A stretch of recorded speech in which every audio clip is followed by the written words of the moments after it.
The Sisters Saving Sisters Beyond the Mask campaign is a project of the National Coalition of 100 Black Women, Delaware Chapter.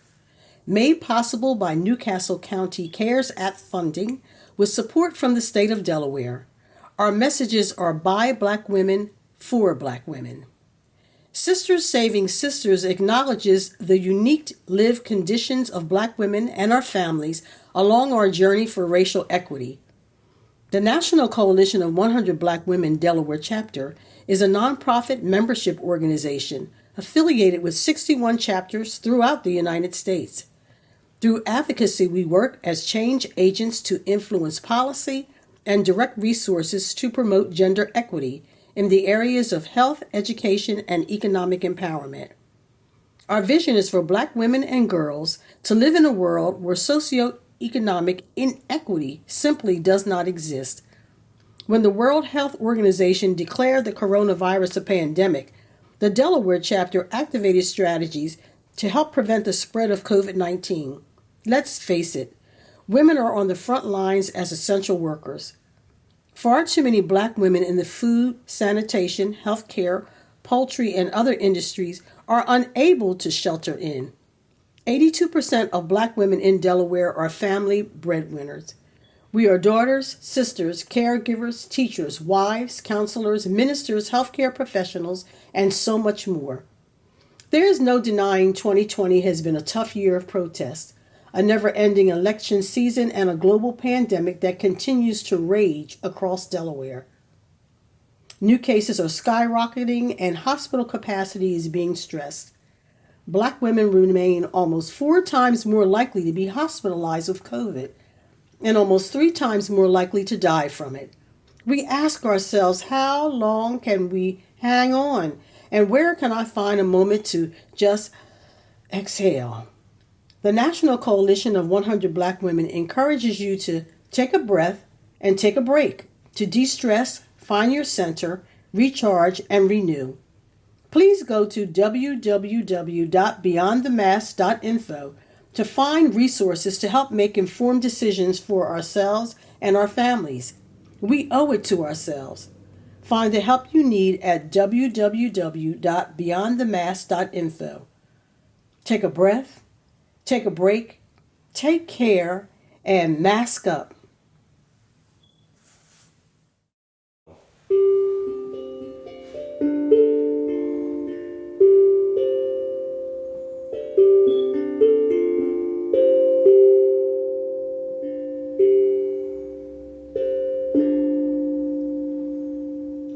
I love this drum. The sound is so beautiful. It's called a tongue drum. And I know that there's another name for it, and I will mess it up, but it's called a tongue drum.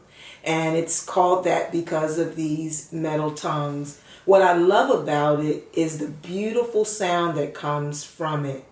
And you can't make a mistake. It's harmonious all of the time.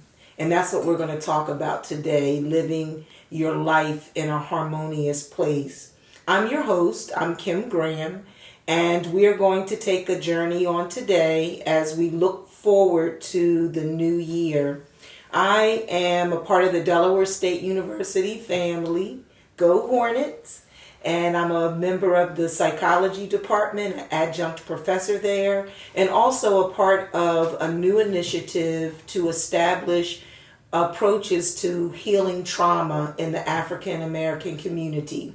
So I'm the coordinator of the African Centered Trauma Academy.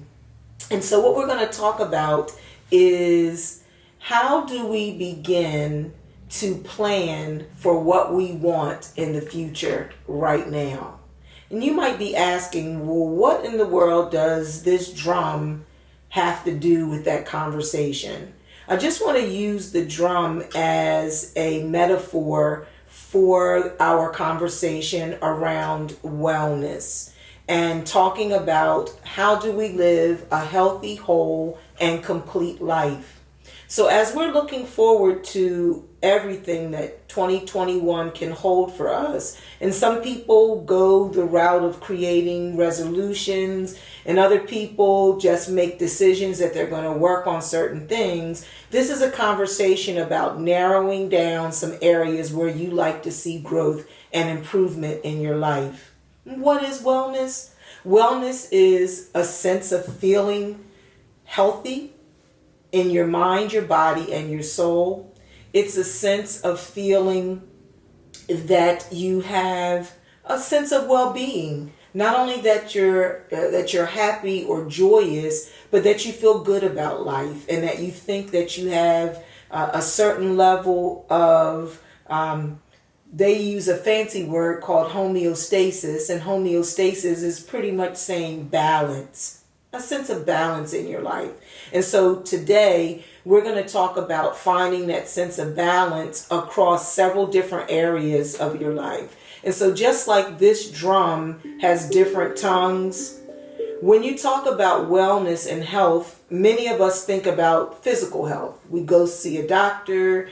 The doctor gives us an annual physical. We work on certain things to keep us healthy. But there's other aspects of our wellness. Not only is it our physical wellness, but there's our spiritual sense of wellness, our financial sense of wellness, and there is our environmental sense of wellness. There is our social sense. There is our intellectual or career sense. And so each of these sectors are important. And if you're like me, you may have one or two or three that you think you do okay in. You make sure you get sleep each night. You make sure that you try to eat healthy meals. And if you're like me, then you also have areas where you're not so good. 2 years ago, when I started having this conversation, 2 areas that I really wanted to see myself grow in was my financial health and my physical health.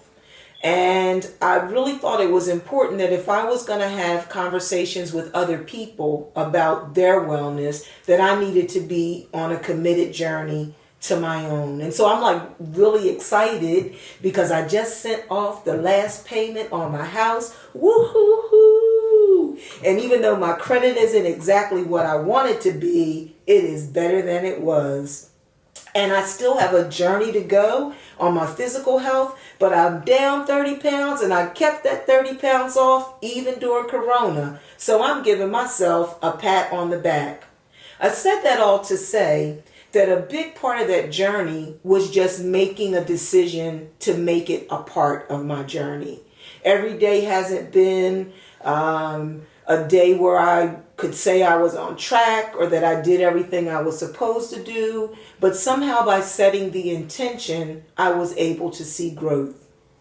Now, we all face obstacles. Obstacles get in our way. And sometimes our biggest obstacle to trying to seek wellness is our own selves. We'll come up with varying issues that we've tried before and we failed. So why should we try again? We don't know how to do it, or we don't have support, or we don't have time. And so we come up with a lot of reasons that get in our way. But you have to remember that you are the most important part to you. Why do I say that? There's an analogy that I used early on with this particular session that you hear if you've ever ridden on a plane before, if you've ever seen a movie about a plane. And that is, if something goes wrong and the oxygen masks drop out of the sky, before you put the oxygen mask on your child or anyone else around you, you have to put it on yourself first. Because if you run out of air, then you have nothing to give to anyone else. Your self-care is exactly that same story. If you run out of your essence, if you run out of your joy, if you run out of your strength, then you will have nothing to offer to anyone else. And so Audre Lorde a African American novelist and poet said it another way. She said, self-care is revolutionary. The act of self-care, particularly for Black women, is an act of revolution. Why? Because you are so key to the joy in the life of all those that are around you, that if you are cut down, then think of all the other people who lose out because we've lost your presence. So as we set this journey for our wellness, you're going to have the opportunity to go through a list of questions that will help you to rank yourself about where you see your wellness. And the worst thing that you can do is beat yourself over the head because you're not doing as well as you would like to do. Because your negative self-talk, our negative self-talk, is one of the biggest obstacles that we have to face. You have to give yourself points for every step you take towards being whole and being complete. Because believe it or not, it adds to your success. So we're going to identify the 1 or 2 areas that you want to work on. I had a conversation in a workshop once, and one of the women, she said, "This is stressing me out." The last thing that we want to do is to stress you out talking about wellness. So we have to give ourselves space and grace to be able to grow. So we're going to list them. We're going to identify the obstacles. We're going to identify the supports that we have that can help us to reach our goal. And we're going to set 1 or 2 goals that we can check back in with ourselves, and maybe even an accountability partner as we go through this year. I am so excited to identify my goals for the year, and I'm very excited to take you on a journey to identify yours so that 2021 can be a year of achievement and success for each of us. Are you ready? Let's go. One of the keys to any journey to self-care is the ability to reflect, self-reflect, and spend time with yourself. Mindfulness, meditation, sitting in quietness, and just allowing yourself to become centered. There is a belief in spirituality circles as well as psychology circles that all the healing that we need already lies within us, and we just have to release it. So you are in for a treat. We're getting ready to hear a song by an artist named Kyma, and she is going to be sharing a beautiful song, "I Love Myself," to remind us to take care and love the one you're with.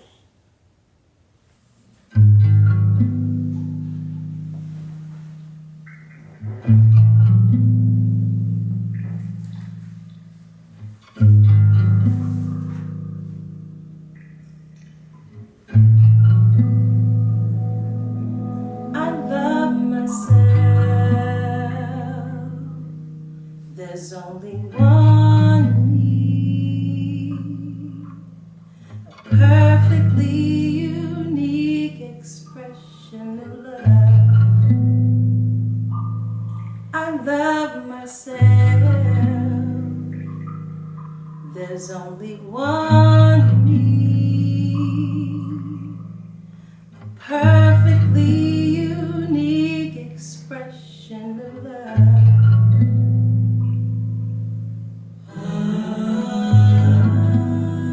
I love myself so much. I love myself so much. I love myself. There's only one me,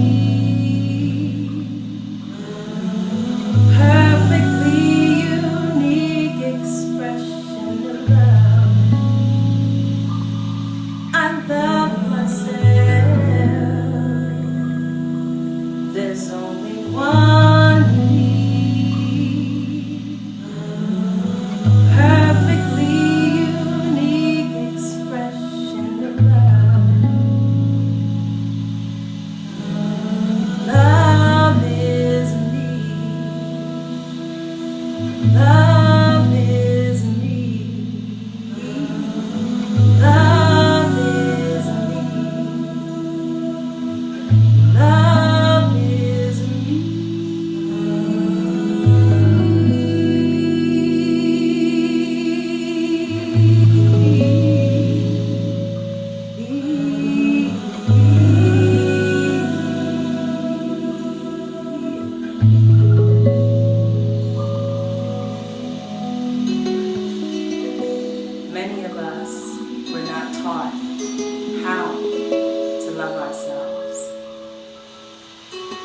fact, most of the time, the people responsible for caring for us create an illusion that we are unlovable. But choose in this moment to always love yourself first, and your whole life will change in an instant. I love myself so much.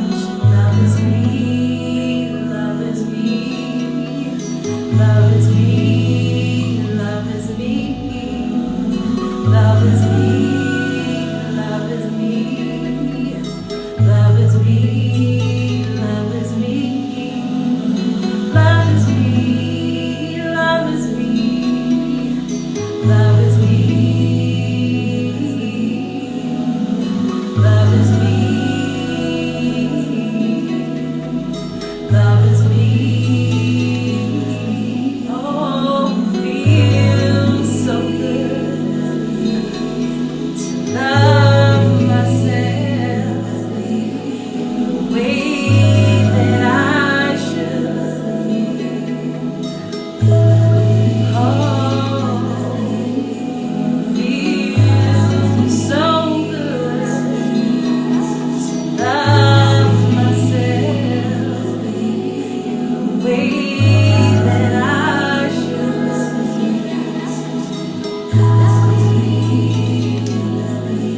I love myself so much. I love myself so much. I love myself so much.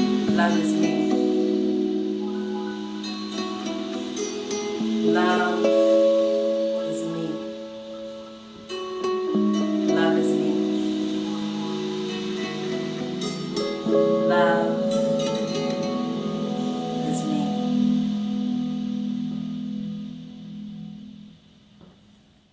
Ah, Shay, that was good to my soul. It was just really moving. I love myself. I am here with Kyma, and I'm mind blown. One, I feel like I've known you for a long time, You have. and I keep discovering new things about you.